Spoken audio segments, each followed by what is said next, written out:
This is the WealthAbility Show with Tom Wheelwright. Way more money, way less taxes. We're going to learn how to master the art of influencing others and never lose at the negotiating table. I always feel like I'm a hostage when I'm in a sales conversation or a negotiating conversation, whether it's raising capital or I've got a prospect across from me. And the idea of being able to master that negotiation is awesome. It's just such an awesome skill. And we're so fortunate to have Chip Massey and Adele Gambardella here with us, who are experts in this field and have written the book, Convince Me, High Stakes Negotiation Tactics to Get Results in Any Business Situation. I always think of it in the sales situation, but of course there's also the employee situation. There's negotiating with partners, raising capital. There's other times as well that this becomes important to us. But let's start with, if you would, introduce yourselves, Chip and Adele, and tell us, why this topic. How did you get to be working in this particular area? Yeah, so I help people get into the news. I help people get out of the news. I help people get the spotlight, and I help people hide when necessary. And that all takes a lot of convincing. We've gotten clients on anything from Good Morning America to the Today Show to the last season of Oprah to getting them reality shows. It really crosses the boundaries of both business know-how and what people are looking for. And so being convincing really is a part of what we do. And it's what we do as entrepreneurs, right? We wouldn't have businesses if we didn't convince people to buy from us, that we have a specialty, that we have a new positioning strategy, that they're willing to and able to want to buy, right? And that's what we do every single day. And so this just felt like the right topic for us. And I've been an entrepreneur for the past 18 years. I come from a long line of entrepreneurs. I am fourth generation entrepreneur, including my great grandmother. And grandfathers on both sides. It's in the blood. I didn't even know that I would do it, but it just happened to me. And I think the topic of convincing is just something we can all get better at. And there are so many different tools and tricks and strategies to get better at it. And that's what we're here to talk about today. Well, looking forward to it, Adele. And Chip, you have a very interesting background. Give us give us a short bio, because it's pretty convincing. Yeah, Tom. I was an FBI special agent and hostage negotiator for 22 years. I led the New York field office hostage negotiation team while my time there. And I met Adele at an entrepreneurial dinner after I retired from the Bureau. And we started talking about the skill sets and what we had in common. She said, I think there's some things that, we can do together. And it's funny was that was in August of 5 years ago. And 3 months later, we had a masterclass going in New York City that sold out. But that's because of Adele's business acumen. She just has 1,000 ideas a second and knows how to market that. Makes sense for business. And that's really what she did for me was help translate what I did for the Bureau and put it into a business context. And, we developed a lot of IP around that. So yeah, that's us.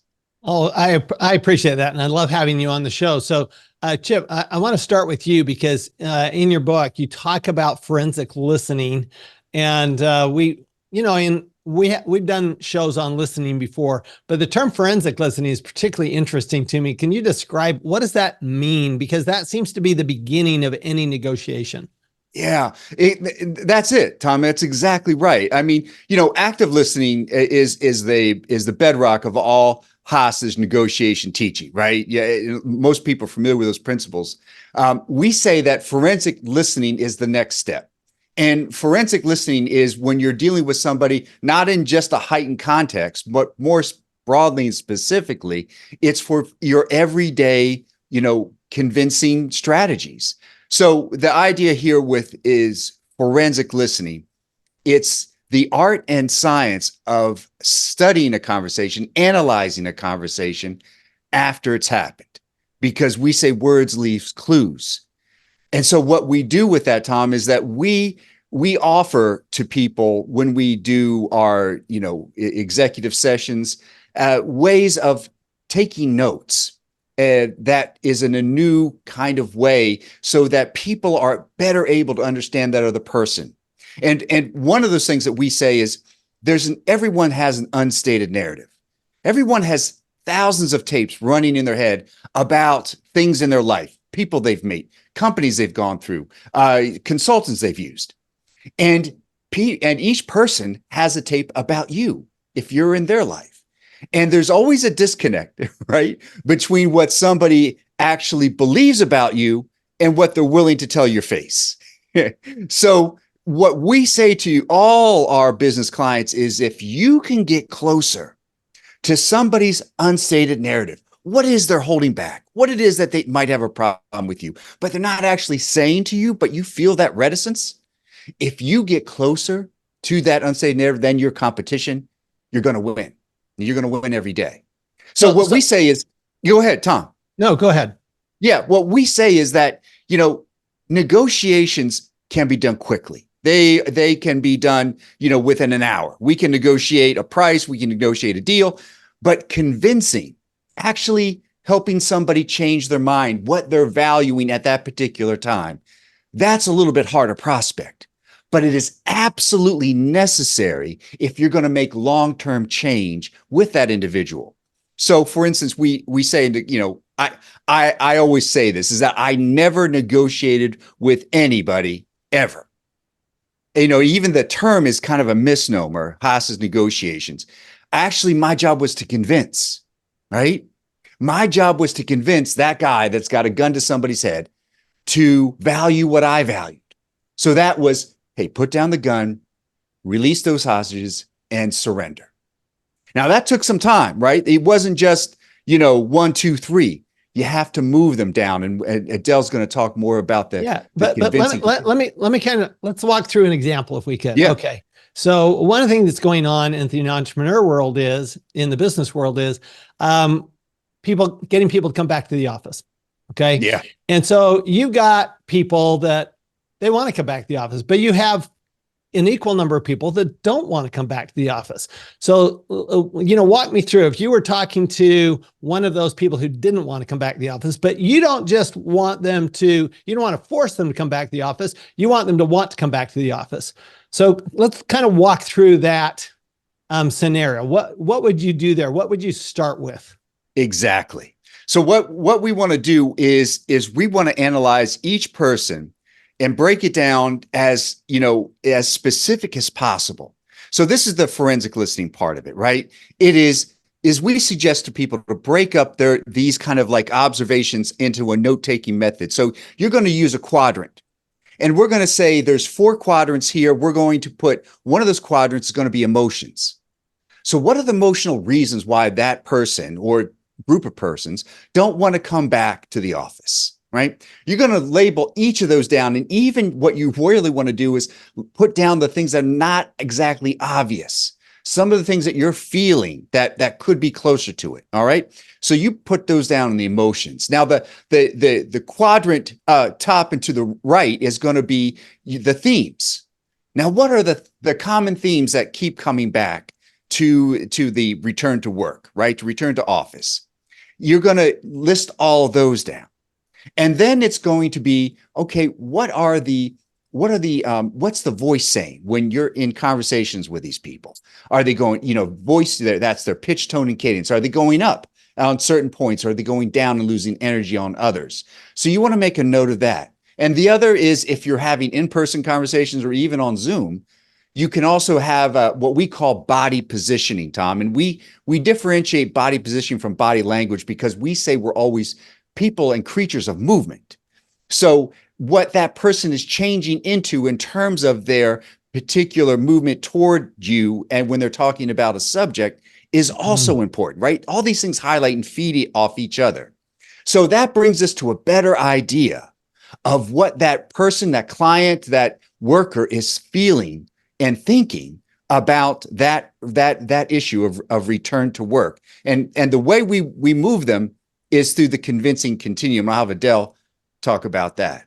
And that fourth quadrant is voice, right, Chip? That's voice, right? So if you're looking at all four of these quadrants and you're looking at a way to convince them to come back to the office, you have to say, it's like, okay, you're going to convince people in different ways, but people want to make sure that they are heard. So one of the first things we would suggest an entrepreneur do who's having this kind of problem would be to conduct a listening session inside their company. It could be on Zoom, it could be internal, but conduct a listening session, make it so that everybody can say what it is they want to say, use the skills that Chip just discussed in forensic listening, and make sure people are feeling heard and that all their concerns are heard. And many times people just kind of want to make sure that that's out on the table and then go back and make a decision, but use their language in making their decision, right? So, like any other subject, what you want to be doing when you're convincing somebody neurologically, and we talked to Dr. Michael Platt, who is just brilliant, and he talks about the 3 ways at which you can sync with someone else. And the first way is small group activities. So if you think about like every time you have like a team meeting on Zoom or Teams or whatever, you're kind of doing this small group activity, right? So if you're thinking about coming back to the office, do a small group activity on Zoom, maybe about that topic. Don't be afraid to touch on any subject. Secondly, you want to do storytelling. Okay, you know what? Mary doesn't want to come back to the office because she thinks it could be problematic with her with childcare. How have other people dealt with those kinds of issues? Hey, Tim doesn't want to come back because he has a long commute. How might we, flex schedule so that he's not in traffic, like whatever it might be, right? And so once you start making these conversations open to a discussion and doing it in a way that it syncs people along and they feel connected, they're going to be more open to the solution. I think what a lot of entrepreneurs do is they don't really listen in the way that the employees or their staff members really want them to, right? And so they don't feel heard, they don't feel synced up with the rest of the group, and they're afraid to conquer, to hit on landmine issues like, oh, what if they say that they don't want to come into work because the gas costs too much? Okay, well, have a solution for that. Like, have a solution for everything people have aired their concerns about. And that's going to get you really where you need to go. And then the last thing is mirroring, like mirror their concerns, mirror their language, mirror their voice, pitch, tone, and cadence. And it's going to get you, where you need to go. I love it. So Adele, you've been reading the room for many, many, many years. Okay. And this is particularly skill set that I've always admired. There are certain people that I think are particularly great at it. Garth Brooks is great at it. He's actually known for it. Robert Kiyosaki, I've been on stage with him in 30 countries, and he is amazing to be able to pick up something going on in the very back corner of a room, and he will pick up on that energy. What is it that these people are doing to be able to read the room? Because even if you're one-on-one, you've got to read the room. Yeah. So, I was super privileged to start my career at George Magazine. So John F. Kennedy Jr.'s publication. Right. And I got the chance to like meet and interact with him. And he was so charismatic and so interesting. And like people just gravitated towards him for a number of different reasons. But he was like that too. He could read a room. He could be, obviously he's always the center of attention because of who he is, right? But he really understood what people believed about him, right? Going back to what Chip was saying about that unstated narrative. And he was never afraid to address people's perceptions about them before they could even do it themselves. And most of us are pretty self-aware, but we want to hide. We really want to hide behind what we don't want people to know about us. But if you can get more comfortable, in what people might even think about, like that's negative, and kind of make a joke out of it and build off of it. I have a New York accent, and I've had a New York accent for as long as I could, right? And I've tried to get rid of it. It's just never going to go away. So I kind of make fun of myself. I say things like, I'm Italian and from New Jersey. That gives people lots of reasons not to like me. And I kind of like talk about it, right? So I make it not a thing. It's like, what could you say against me that I've already said? Like, what perceptions already exist about you that people that people have that you can address up front and sort of use to your advantage as actually a strength, So I think it's really interesting. But as far as like being charismatic, I think that's what it is. It's just owning really who you are, faults and all, and use it to your advantage. And how do you read what's going on in the room? How do you read what the other person is feeling? Oh my gosh, I just think Chip is so much better at this than me. I mean, this is really his not true, but- expertise. All right, really Chip, your expertise. you're out. Yeah. I So- mean, I could give one example, but go Give Chip. that Yeah. one. So one thing I would say is like, who is everybody in the room looking to for answers? So let's say a hard question comes up, difficult topic comes up, and everybody looks in the direction of the person they think is the smartest person in the room or the person who can answer it the best. And I think that's just such a great tip. Like most of us are not even looking for that, right? So if you could start there, you can be so much more effective. Mm-hmm. All right, Chip. And I, one of the things that we also teach, Tom, is that, is to find out where the energy is building around. And that's done through conversations, right? You are adept at this as well, Tom. You're going around the room, you're talking to people, and you're getting a sense of what the topic du jour is, and what some people are heightened, some people are not. Some people, you're going to see them in groups looking around, trying to see where other factions are breaking down, right? And then you find those one or two people that everybody just keeps checking in on, right? Where's the eye traffic going? And that person or persons is going to be the controlling factor there. And they're going to set the tone. These are the people that you need to either get on your billet or figure out what their problems are, be able to address it then and there in that meeting, in that session, whatever that is. So yeah, they're all, we miss so much in what people are telling us without them saying words and the things that they're not saying. So it's always interesting to be able to ping that and see what direction it's going. All right. Chip is masterful at this. It's crazy. So we're listening now. Then we're kind of reading the room based on our listening. We're taking notes, and now we're talking about. Now we get to the influencing part. So I have a friend who actually learned from a hypnotist about neurolinguistic processing and neuroscience. And I find it fascinating because it works. I've watched him in a room, and I've watched people throw their credit cards at him to buy because he's so good at it. So can you walk us through, Chip? Because this is something that's got to be something that have used for years and years and years. What are those things that you do? Maybe 2 or 3 steps that you can use to really put neuroscience in and how the brain actually works. Yeah. And this is, all stuff I'm sure your audience is aware of, Tom, but just the idea is that when people feel like they're being heard, when they feel like the other person has really taken an interest in them, and that's the other thing, is that it has to be done authentically. You can't fake the funk here. If you do, and the other person picks it up, it's a disaster, right? So you have to find that thing that is authentic about them and you, that you resonate with, that you can say, okay, I like this about. So one of the things we talk about is targeted validation, right? It's so great because in here, you can disagree with a person on a number of things. Right? You may not be aligned with their vision. You may have some problems with their goals and the direction that they're going with the company or the meeting. But what you can do is find 1 or 2 things that you can pull out, either from who they are, what they've demonstrated to you in the past or recently, or statements that they're making at this particular meeting. And what you do with that is then you come back to them, say 2 weeks later or 3 weeks later, and say, you remember that time when we were in the meeting and a couple of people turned on Bill and they just really started, hammering away at him and that that's why things were failing.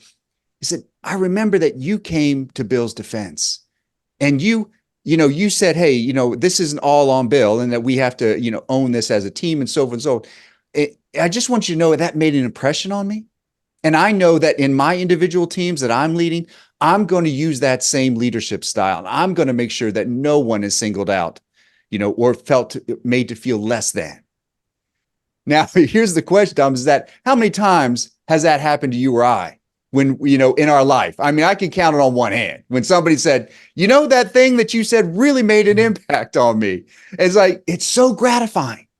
And what you're doing is you're not only complimenting that person, but you're also validating a behavior that you want repeated in them. So that is a persuasive kind of a convincing way of moving somebody in a direction you want them to go. Repeat that behavior, right? Oh, I love that. When you are trying to help me and my team and you're giving us more resources, yes, please, all day, right? That's really what we're talking about, convincing in the long term. Oh, I love that. So you mentioned a couple of things there. First of all, what it sounds like is you're actually taking a strength of theirs and then having them develop that strength and show that strength more rather than focusing on their weakness. Let's focusing on their strengths. Is that fair? Oh, absolutely. Right. I mean, they could even say 1,000 things that are detrimental. Let's say, they could be blowing it left and right, but they got one thing, one thing that you can extract from there and go, this, when you said this, it was so, it resonated with me. It was powerful. It did this. And that will say, oh, they like that. When people see things in us that they like, it resonates with us. It builds us up. It creates that great positive brain energy. And they're going to produce more of that because they want that feedback again. Yeah. So besides producing more of it, sounds like we're getting them on, we're saying we're on the same side here. Yes. So it sounds like that's part of getting it from, me versus them to a we. Exactly. Oh, that's perfect, Tom. That's we couldn't have said it better. That's it. The collaborative mind emerges, right? And the brain loves that. It takes away a lot of the risk from our world when somebody, stands next to us, right? And says, I'm with you in this. I got your back. Ooh, that makes a world of difference in how we perceive each other. Yeah. I love that idea. And the reason I put my head down, by the way, everybody, is I'm just taking notes like crazy here. And I don't always do that, but these are so good. But I like the idea that you're taking away the risk. And that's part of, because you want them to be on your side, right? And that's the whole idea of convincing them, is that you're on my side, but you have to convince them that first you're on their side. I've got to ask the question, because I'm sure people are wondering, how do you do that when somebody's got the gun, a gun to a hostage's head? I mean, you're trying to convince them that you're on their side. Yeah. And this is so great. And immediately they go, wait a minute, you're the enemy. Yeah. Right. Exactly. And that's why we come in. And that's why I said, I never negotiated with anybody. Right. It's that I never said, all right, you got 7 hostages in there. Tell you what, kill 3, give me back 4, call it a day. Never gonna happen, right? There was no option for failure. So how do you then, like you said, Tom, convince that dude that's got a gun to somebody's head that I'm actually working for them. I'm trying to help them. And it's exactly through these techniques that we're saying is that, all right, now they might have started off by saying, I want $1 million in a jet. Well, is that going to happen? Nope. That's not going to happen. Am I going to say that? Nope.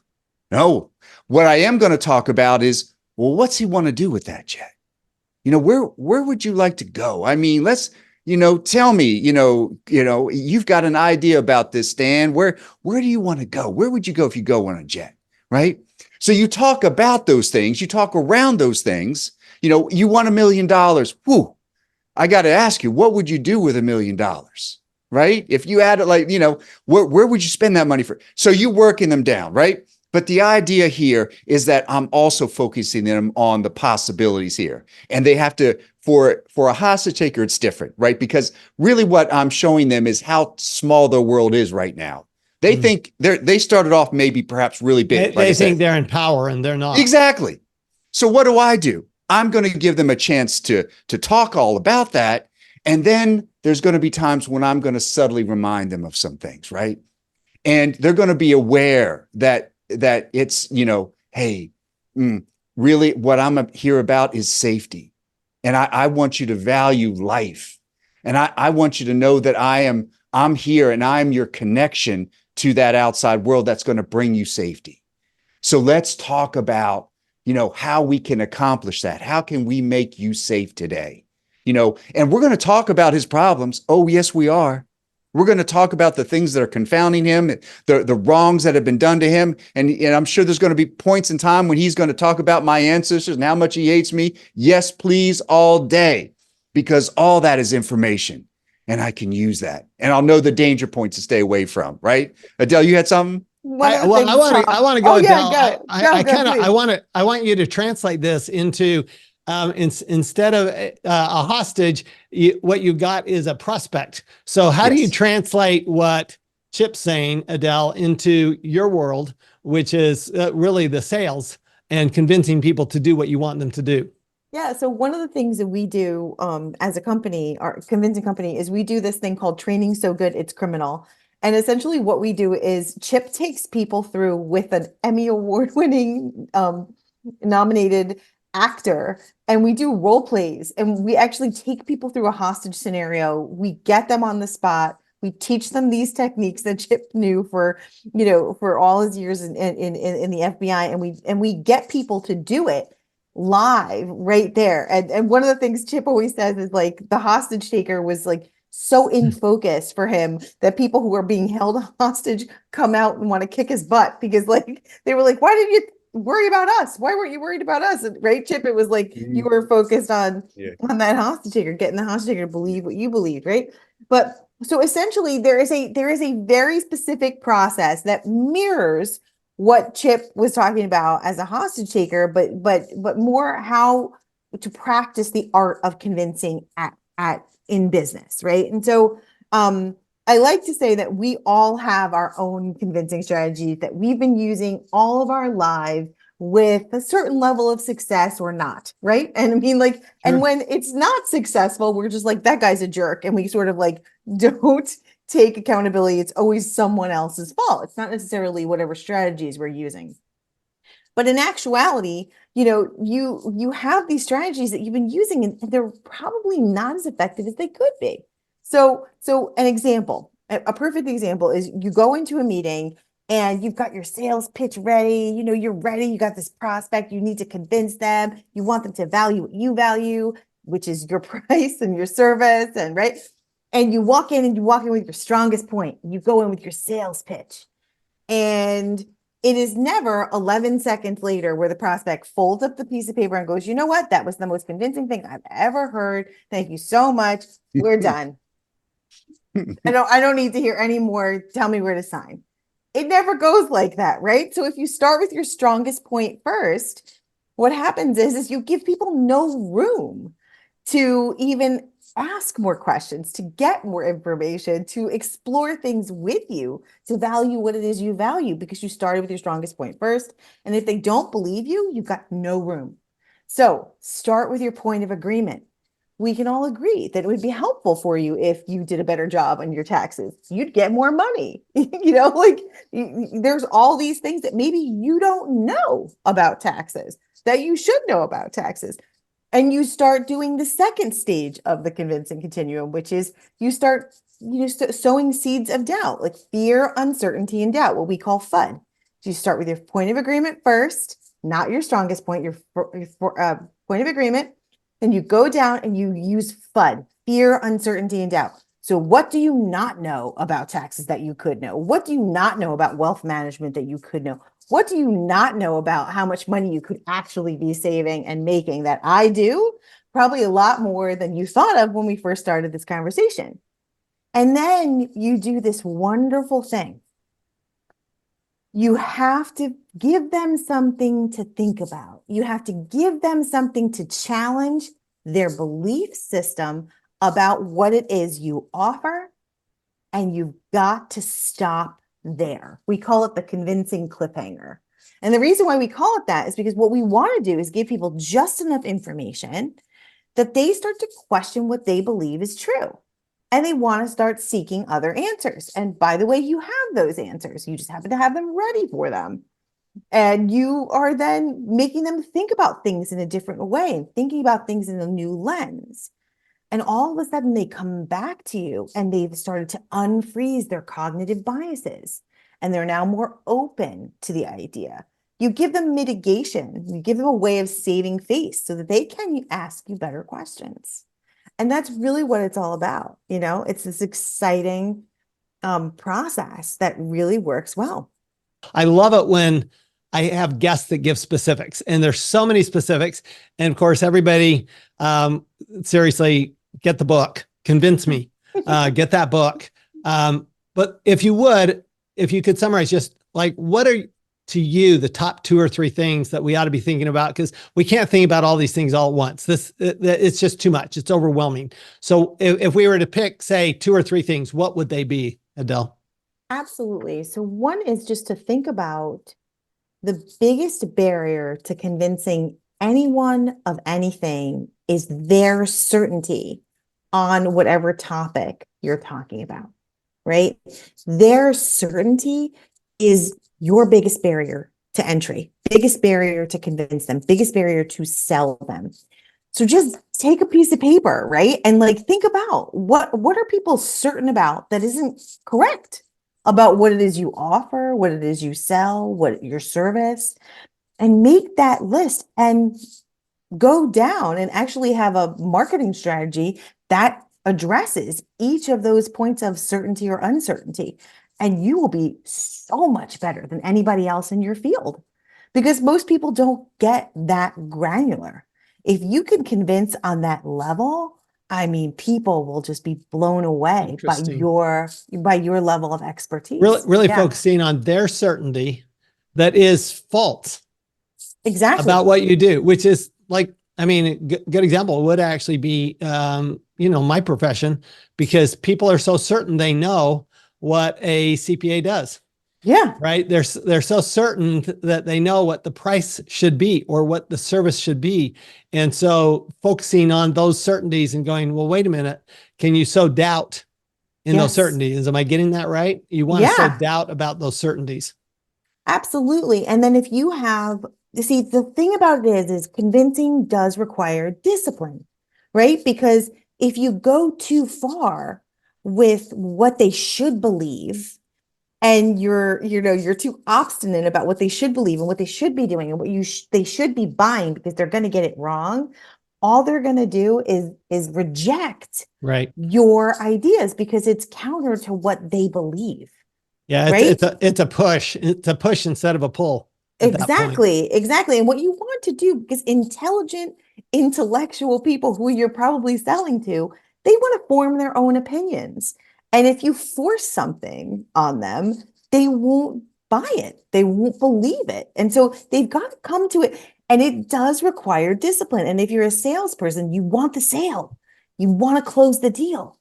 But you're going to miss so many opportunities for long-term relationships that actually wind up making you more money. I mean, I've been in business for myself for 20 years, and I can tell you this works. If you sell hard on that first call, I mean, it's not to say that you shouldn't get the second meeting, because you should, right? You should always have what's that next meeting going to be? But you've got to not push people so they reject your idea. Otherwise, you're going to have a lot of first calls and not a lot of second calls. And that's what happens to a lot of salespeople. Yeah. And that's what they do wrong. Sounds a lot like what David Sandler used to say. People hate to be sold, but they love to buy. That's right. So it's really making them want to buy it as opposed to trying to sell them something. So good. I mean, I think Sandler is just, some of the principles in Sandler are just brilliant. But I think what we've done is we've sort of modernized what Sandler recommends, right? Because people just don't buy like that anymore. I don't think, right? They have a different strategy. They want to do research. They want to go and find it for themselves. They want to feel like they're discovering something. I think that's the difference between old school sales techniques and new school sales techniques. They've got to discover it on their own. You have to facilitate that discovery, in other words. Yes. Yes. I love that. So Chip, final words. Yeah. I just think one of the most important things for people is, and it's a phrase being used a lot today, but if you are curious about another individual, if you are, truly trying to understand that person in a way that, the world isn't, so much of the people that we encounter today, Tom, this is that there's so little time given to developing relationships and understanding another person's viewpoint, and be willing to listen and seek out that understanding, that commonality, because otherwise, people are just, adrift out there without anybody, paying attention and trying to get to their heart of their matter. So I would just say, if you want to be more influential to somebody, understand them better. Yeah. I love that. Final words, Adele? Yeah, I would just say it's like one of the things we do is we have a whole mastermind on how to be convincing, how to do this, all these skill sets. Because as you said, it's a lot, right? It's a lot and it's different. And it's like you have to come at it from so many different perspectives. And honestly, we could write 3 books on this topic because it is endlessly interesting, right? And so I think what executives and entrepreneurs really need is a guideline, a roadmap for how to be more convincing so they don't fall back on the same patterns they've used forever that are sometimes effective and sometimes not.